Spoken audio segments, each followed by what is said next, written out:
ये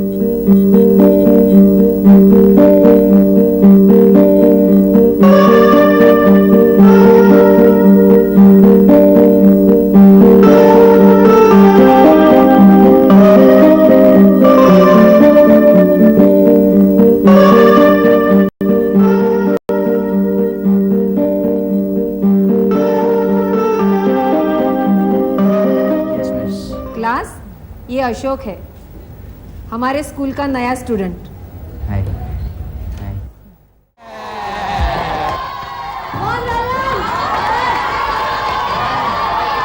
अरे यार आउट हो गया। ए, क्या देखता है रे? कभी क्रिकेट खेला है क्या? हाँ खेला हूँ मैं। ए कुणाल, बैठ दे इसको, बैठ और जा बैटिंग कर। अब देखता हूँ तेरा क्रिकेट।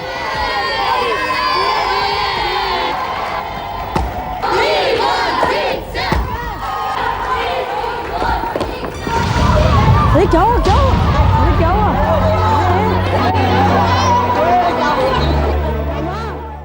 अशोक इधर आओ। क्या हुआ ग्राउंड पर? कुछ नहीं मिस। कुछ नहीं कैसे? ये सब क्या कह रहे हैं? मिस मुझे चक्कर आया था। क्यों? कोई तकलीफ है तुम्हें? मुझे एपिलेप्सी है। क्या हुआ बेटे, तुम आज क्यों नहीं खेल रहे हो क्रिकेट? मैं नहीं खेल सकता। तुम्हारा नाम क्या है? अशोक। देखो अशोक, मैंने तुम्हें कल क्रिकेट खेलते हुए देखा है और तुम बहुत अच्छा क्रिकेटर बन सकते हो। मैं इसके लिए मदद करने के लिए भी तैयार हूँ। मिलने आ जाना, मैं सामने वाले बंगले में रहता हूँ। Thank you sir. वेलकम। ओ आओ अशोक, कम कम। हाँ।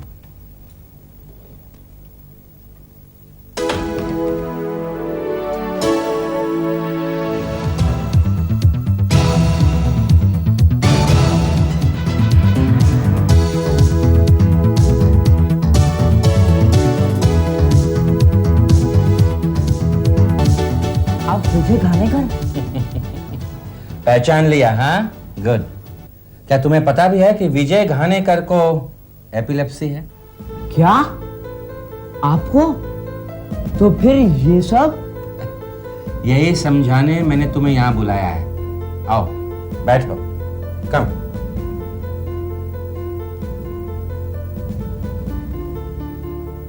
तो क्या आपके मम्मी डैडी ने आपको खेलने से कभी नहीं रोका? जरूर रोका, लेकिन मेरी एक टीचर ने उन्हें समझाया कि जिन्हें एपिलेप्सी है वे बच्चे भी दूसरे बच्चों की तरह खेल कूद सकते हैं। पर आपको कभी कोई तकलीफ नहीं हुई? हुई ना। एपिलेप्सी होने के कारण मुझे कई सावधानियां बरतनी पड़ी, जैसे वक्त पर दवाइयां लेना, मैच के पहले कम से कम 9 घंटे सोना और थकावट आने पर तुरंत आराम करना इत्यादि। लेकिन ये सब मेरी मम्मी डैडी और टीचर को कौन समझाएगा? मैं उन्हें समझाऊंगा। आरती, आप बैठिए ना, बैठिए। आरती है विजय घानेकर साहब हैं, बहुत बड़े क्रिकेटर। नमस्ते।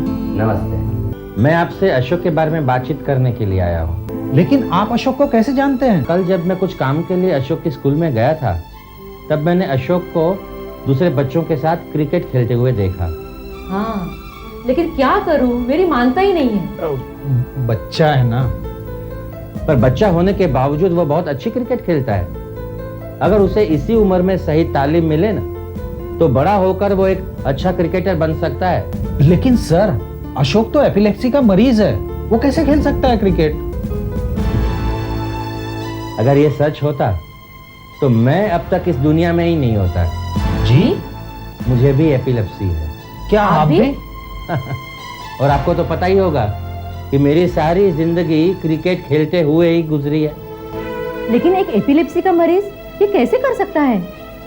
जिसे एपिलेप्सी है वो एक आम आदमी की तरह सब कुछ कर सकता है। जिन्हें एपिलेप्सी है उन्हें सबसे ज्यादा नुकसान एपिलेप्सी से नहीं, किंतु ओवर प्रोटेक्शन से होता है। ओवर प्रोटेक्शन के कारण बच्चों के शरीर और मन के विकास में कठिनाइयां आ सकती है। घानेकर साहब, अशोक को आत्मनिर्भर बनाना और उस पर जिम्मेदारियां सौंपना उसके लिए फायदेमंद हो सकता है, ये हम मानते हैं। लेकिन ये हम कैसे करें? क्रिकेट के माध्यम से, उसे एक अच्छा क्रिकेटर बना के। लेकिन घानेकर साहब, कौन सिखाएगा उसे क्रिकेट? मैं सिखाऊंगा उसे क्रिकेट, मैं लूंगा उसकी जिम्मेदारी। आप घानेकर साहब, आप मेरे अशोक को क्रिकेट सिखाएंगे? हाँ, पर इस काम में सबसे ज्यादा मदद तो परिवार वाले ही कर सकते हैं। जरूर जरूर, लेकिन कैसे? वो मैं नहीं, डॉक्टर सबनीस बताएंगी। वे एक ई सेल नामक संस्था से जुड़ी हुई हैं। ये संस्था जिन्हें एपिलेप्सी है उन्हें सुखी और संपन्न जीवन बिताने में मदद करती है। Thank you sir, thank you very much. क्या मैं अंदर आ सकता हूँ? अरे मिस्टर घाणेकर, आइए आइए, बैठिए। शुक्रिया। कैसे आना हुआ? मैं आपके साथ आपके विद्यार्थी अशोक पंडित के बारे में कुछ बात करना चाहता हूँ। लेकिन आप उसे कैसे जानते हैं? परसों ही मैंने उसे क्रिकेट खेलते हुए देखा। बड़ा टैलेंटेड लड़का है वो। हाँ, लेकिन उस दिन क्रिकेट खेलते खेलते ही उसको चक्कर आ गया। मैं तो ऐसे घबरा गई, मैंने तुरंत उसे घर भेज दिया। उसे कुछ नहीं होता। एपिलेप्सी के बच्चे दूसरे बच्चों के समान ही होते हैं। उन्हें नुकसान तो तब होता है जब उनके साथ अलग किस्म का व्यवहार किया जाता है। अगर अशोक को मौका, सही तालीम मिले ना, तो वो एक महान क्रिकेटर बनने की क्षमता रखता है। मिसेस गुप्ता, मैं तो मानता हूं कि जिन्हें एपिलेप्सी हैं उनकी तरक्की के लिए उनके शिक्षक भी उतना ही महत्वपूर्ण कंट्रीब्यूशन कर सकते हैं जितना उनके माता पिता। हाँ, अगर वो एपिलेप्सी के बारे में जानकारी हासिल करना चाहते हो तो। मैं चाहती हूँ, लेकिन ये जानकारी मुझे मिलेगी कहाँ? मैं बताऊंगा आपको। यहाँ जिन्हें एपिलेप्सी है उन बच्चों को कंप्यूटर, योगा और चित्रकला का अभ्यास कराया जाता है। यहाँ पे तो बहुत अच्छा काम चल रहा है। लेकिन डॉक्टर सबनीस, ये एपिलेप्सी की बीमारी होती क्या है? हृदय की तरह दिमाग में भी एक प्रकार की विद्युत तरंगें पैदा होती हैं, जिनकी वजह से दिमाग का काम बराबर चलता है, शरीर का नियंत्रण होता है। अब किसी कारण की वजह से जब इन विद्युत तरंगों में गड़बड़ी पैदा होती है, तब एपिलेप्सी का दौरा आता है। ये बीमारी होती कैसे है? इस बीमारी के कई कारण हैं, जिनमें से मुख्य हैं बचपन में कष्टप्रद प्रसूति यानी कि बर्थ इंजरीज, या दिमागी चोट यानी कि हेड इंजरीज, या फिर मेनिंजाइटिस, एन्केफेलाइटिस जैसे दिमागी बुखार, किसी वजह से रक्त का प्रवाह दिमाग में नहीं पहुंचना, दिमाग में किसी तरह की ट्यूमर यानी कि ब्रेन ट्यूमर्स वगैरह वगैरह। अब ये बीमारी कोई बाहर से दिखाई देने वाली तो है नहीं, इसलिए इसका सही अंदाज़ा नहीं मिलता। लेकिन ये बीमारी गरीब या अमीर, स्त्री, पुरुष, छोटा बड़ा, किसी को भी किसी समय हो सकती है। मुझे या आपको भी हो सकती है। एपिलेप्सी कई रूप में दिखाई पड़ती है, जैसे कि बेहोशी के साथ शरीर में झटके आना, कुछ क्षणों के लिए शून्य मनस्क हो जाना, एकाएक बदन में झटके आना, या तो थोड़ी देर के लिए आचरण में एकदम बदलाव आ जाना। कई दौरों के आगे ऑरा यानी कि सिग्नल्स यानी कि पूर्वाभास होते हैं, जिसकी वजह से मरीज सेफ जगह पर पहुंच सकता है। लेकिन कई दौरे तो बिना सिग्नल्स के ही होते हैं, और कई दौरे सिर्फ गहरी नींद में होते हैं। मुझे तो ये दौरे बहुत भयानक लग रहे हैं। नहीं मिसेस गुप्ता, बात यह है कि सभी दौरे इतने भयानक नहीं होते हैं, लेकिन हम लोग डर इतना जाते हैं ना कि कोई भी दौरा एकदम माइल्ड होता है, फिर भी हमें डरावना लगता है।